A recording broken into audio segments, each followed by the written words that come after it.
अगर मैं आपसे पूछूं कि एप्पल कंपनी के फाउंडर्स के नाम बताओ, तो आप में से ज्यादातर लोगों के दिमाग में सिर्फ एक ही इंसान का नाम आएगा, स्टीव जॉब्स।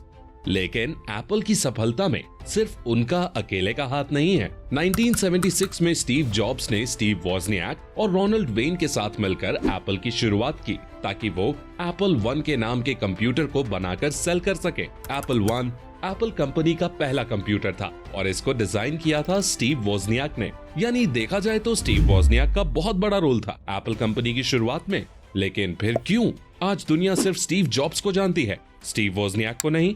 इसका रीजन है कम्युनिकेशन स्किल्स। स्टीव वोजनियाक जो थे वो थोड़े इंट्रोवर्ट और शाय बंदे थे। वो अकेले में काम करते थे। वैसे तो टेक्नोलॉजी और इलेक्ट्रॉनिक्स में उनको काफी इंटरेस्ट था, लेकिन वो लोगों के सामने बोलना, अपनी बात को एक्सप्रेस करना, मार्केटिंग करना नहीं जानते थे। जबकि स्टीव जॉब्स को भले ही नॉलेज वोजनियाक से कम थी, लेकिन वो बात करने में मास्टर थे। उन्हें लोगों को अपनी बात बताना, लोगों को अपनी बात मनवाना और शब्दों से अपने प्रोडक्ट को बेचना अच्छे से आता था, जिसकी वजह से वो हमेशा खुल के दुनिया के सामने आते थे और इसलिए दुनिया ने उनको देखा और जाना।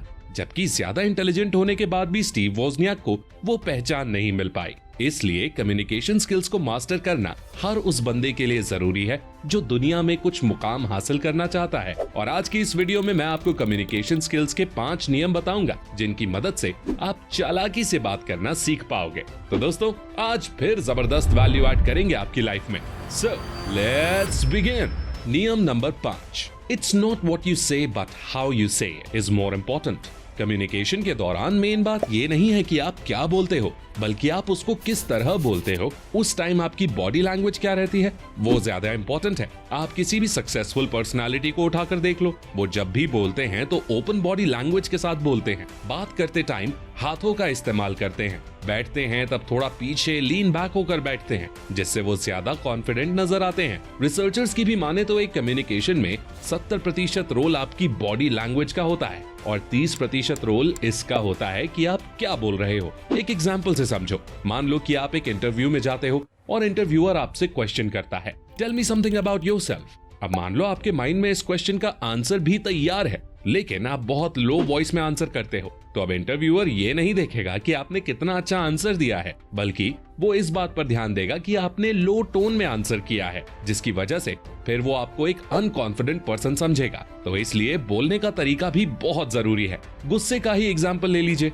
गुस्सा हमारे शब्दों में नहीं होता, गुस्सा हमारे चेहरे पर साफ नजर आता है। इसी तरह आप क्या बोलते हो वो जरूरी नहीं, बल्कि उस टाइम आपका रिएक्शन, आपका बॉडी लैंग्वेज क्या है, इन सबसे लोगों पर आपका अच्छा या खराब इंप्रेशन बनता है। इसलिए अपने बात करने के स्टाइल पर और अपनी बॉडी लैंग्वेज पर काम करो। इनको सही करने की प्रैक्टिस करो। नियम नंबर 4, स्माइल।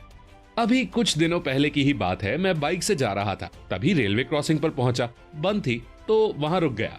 अब यहाँ क्रॉसिंग जब खुलती है तो काफी भीड़ होती है। बाइक निकालना बड़ा मुश्किल काम होता है। तो ट्रेन निकली, क्रॉसिंग जैसे ही खुली सब बाइक वाले एक साथ निकल पड़े। मैंने भी बाइक स्टार्ट की और मैं भी चल दिया। मेरे आगे एक बाइक थी, मेरी ही उम्र का एक लड़का चला रहा था, तो मैं उसके पीछे था। उसकी बाइक अचानक से बंद हो गई। मैंने भी एकदम से ब्रेक लगाई। इससे पहले मैं कुछ कहता, उस बंदे ने पीछे देखा और उसने एक जेन्युइन स्माइल दी।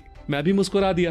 तो अब यहाँ पर मैंने एक बहुत बड़ा कम्युनिकेशन लेसन सीखा, वो ये कि स्माइल सिचुएशन को थोड़ा लाइट बना देती है, जिससे माहौल का सारा टेंशन खत्म हो जाता है। उस लड़के ने मुझसे कुछ कहा नहीं, उसने बस स्माइल किया, जिससे उसने माहौल को थोड़ा लाइट कर दिया और एक ये मैसेज दिया कि हाँ भाई, होता है यार, कोई बड़ी बात नहीं। जबकि अगर वो मुस्कुराने की जगह परेशान होने लगता तो उससे उसका खराब इंप्रेशन पड़ता, जबकि स्माइल से उस बंदे का एक पॉजिटिव इम्पैक्ट पड़ा। आपकी मुस्कुराहट से आपका मूड तो अच्छा होता ही है, साथ ही सामने वाले का भी मूड अच्छा हो जाता है। इसलिए जब नए लोगों से मिले तो उनको एक मुस्कुराहट के साथ वेलकम करें, लेकिन ये चीज भी एक लिमिट में करनी है। आपको बिना वजह हमेशा हंसते नहीं रहना है। सिर्फ जब किसी से पहली बार मिलो तब दिल से मुस्कुरा कर मिलो। ये चीज आपको लोगों से मजबूत बॉन्डिंग बनाने में बहुत मदद करेगी।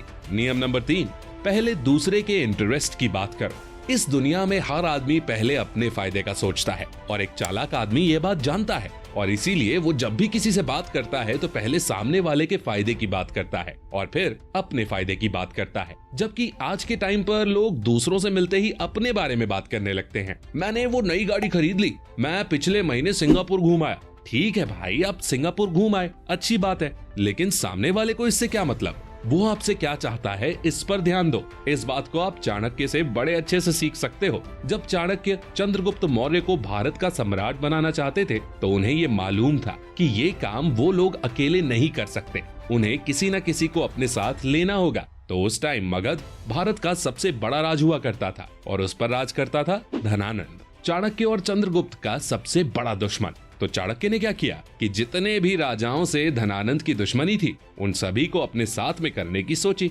वो एक एक करके सभी राजाओं से मिलने गए। जब भी वो किसी राजा से मिलते तो पहले उसकी बात सुनते, वो क्या चाहता है ये जानने की कोशिश करते और फिर अपनी बात करते थे। आपको भी बस यही कला सीखनी है और इस तरह आप हमेशा लोगों को आसानी से इन्फ्लुएंस कर पाओगे। नियम number 2, be kind and speak politely. आपने वो कहावत तो सुनी ही होगी कि treat others as you want to be treated, यानी आप जैसा व्यवहार दूसरों से चाहते हो उनके साथ भी वैसा ही व्यवहार करो। देखो, इसके पीछे बहुत ही सिंपल सा लॉजिक है कि अगर आप किसी से हमेशा गुस्से में बात करोगे तो वो भी आपसे प्यार से बात तो नहीं करने वाला ना, फिर चाहे आप कितने ही बड़े 30 मार खां क्यों ना हो। इसलिए हमेशा दूसरों से इज्जत से पेश आना चाहिए। जो लोग दूसरों से तमीज में बात करते हैं उनसे दूसरा भी कभी बदतमीजी नहीं करता।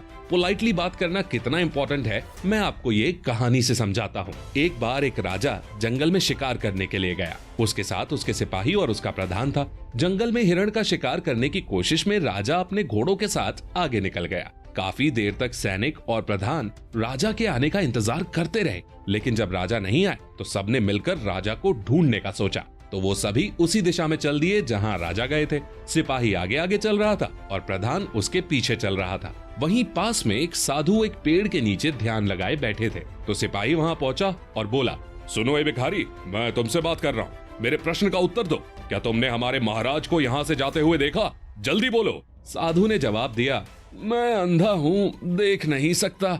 सिपाही अकड़ते हुए बोला, एक अंधा मूर्ख, मैं यहाँ अपना समय बर्बाद कर रहा हूँ। और ऐसा बोलते हुए वो सिपाही वहां से चला गया। इसके बाद प्रधान वहां आया और बोला, बूढ़े बाबा, क्या कुछ लोग यहाँ आए थे? साधु ने पूछा, कौन लोग बेटा? हमारे महाराज बूढ़े बाबा, क्या आपने उन्हें देखा? प्रधान ने उत्तर दिया। साधु ने जवाब दिया, नहीं बेटा, मैं अंधा हूँ, देख नहीं सकता, लेकिन कुछ समय पहले मैंने घोड़ों की आवाज सुनी थी। प्रधान ने पूछा, किस तरफ बाबा? साधु ने उंगली से इशारा करके प्रधान को उत्तर दिया, उस तरफ। प्रधान ने हाथ जोड़कर साधु को धन्यवाद दिया और उस दिशा की ओर बढ़ गया। तो यहाँ आपने देखा कि सिर्फ जेंटली बात करने की वजह से प्रधान को मालूम चल गया कि राजा किस दिशा में गए हैं, और सिपाही के खराब बोलचाल की वजह से साधु ने उसे कुछ भी नहीं बताया। अब भले ही ये एक स्टोरी हो, लेकिन यहाँ से जो लेसन सीखने को मिलता है वो है 100% ट्रू।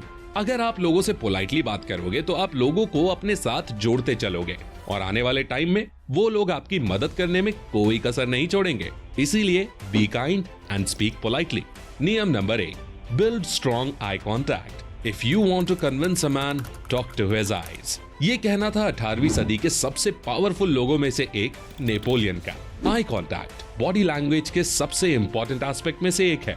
आई कॉन्टैक्ट मेंटेन किए बिना कोई कम्युनिकेशन इफेक्टिव नहीं हो सकती। आई कॉन्टैक्ट आपके कॉन्फिडेंस के लेवल्स को दर्शाता है। आप कितनी देर तक किसी से आई कांटेक्ट मेंटेन कर सकते हो बिना इधर उधर देखे, इससे आप कितने कॉन्फिडेंट हो इसका पता चलता है। और अगर आपने किसी भी सक्सेसफुल आदमी की स्पीच देखी होगी, जैसे इलॉन मस्क, स्टीव जॉब्स या आर्नल्ड श्वार्ज़नेगर, तो आपने नोटिस किया होगा कि ये लोग बात करते टाइम कितने अच्छे से लोगों से आई कांटेक्ट मेंटेन करते हैं। वो ऊपर नीचे नहीं बल्कि ऑडियंस की तरफ देखते हैं, वहां बैठे लोगों से आई कांटेक्ट बना के रखते हैं, क्योंकि वो जानते हैं कि अगर बात करते टाइम वो लोगों से आई कांटेक्ट मेंटेन नहीं करेंगे तो लोग उनकी बात में कोई इंटरेस्ट नहीं लेंगे। इसीलिए किसी से भी बात करते टाइम स्ट्रॉन्ग आई कांटेक्ट बना के रखो। बस इस छोटी सी चीज पर काम करके आप अपने कम्युनिकेशन स्किल्स को नेक्स्ट लेवल पर ले जा सकते हो, क्योंकि आंख से आंख मिलाकर बात करना सबके बस की बात नहीं। तो ये थे वो 5 पॉइंट्स जिन पर काम करके आप लोगों से चालाकी से बात कर सकते हैं, लोगों से अपनी बात मनवा सकते हैं। मैं एक बार इन पॉइंट्स को समराइज कर देता हूँ। नंबर 5, आप क्या बोलते हो इससे ज्यादा जरूरी ये है कि आप उसे किस तरह बोलते हो और उस टाइम आपकी बॉडी लैंग्वेज क्या रहती है। नंबर 4, आप अपने पुराने दोस्तों से जब मिलते हो तो मुस्कुराकर ही मिलते हो। इसी तरह जब किसी से पहली बार मिलो तो हमेशा मुस्कुराकर मिलो, उससे लोगों पर आपका अच्छा इंप्रेशन पड़ता है। नंबर 3, आपकी बात करने से पहले सामने वाले के इंटरेस्ट की बात करो। अपने किस्से सुनाने से पहले सामने वाले की पूरी बात सुन लो। नंबर 2, जब भी किसी से मिलो तो कोशिश करो कि आप कम बात करो, पर हमेशा एक जेंटलमैन की तरह पोलाइटली बात करो। नंबर 1, कम्युनिकेशन का सबसे बड़ा हैक है आई कांटेक्ट। अगर आप लोगों से अच्छा आई कांटेक्ट मेंटेन करके बात करेंगे तो वो आपको ज्यादा कॉन्फिडेंट और पावरफुल समझेंगे, जिससे फ्यूचर में आपको ही बेनिफिट होगा। तो आई होप ये वीडियो आपको बहुत पसंद आई होगी। पसंद आई है तो लाइक जरूर करो, इससे हमारा मोटिवेशन बढ़ता है और हम आपके लिए ऐसी ही काम की वीडियोस लाते रहते हैं। अगला वीडियो किस टॉपिक पर चाहिए कमेंट करके जरूर बताओ, और ऐसी ही गजब की वीडियोस देखने के लिए हमारे चैनल को सब्सक्राइब करके बेल आइकन दबाना बिल्कुल मत भूलना। मैं मिलता हूँ आपसे अगली वीडियो में, तब तक के लिए take care, love you all the best.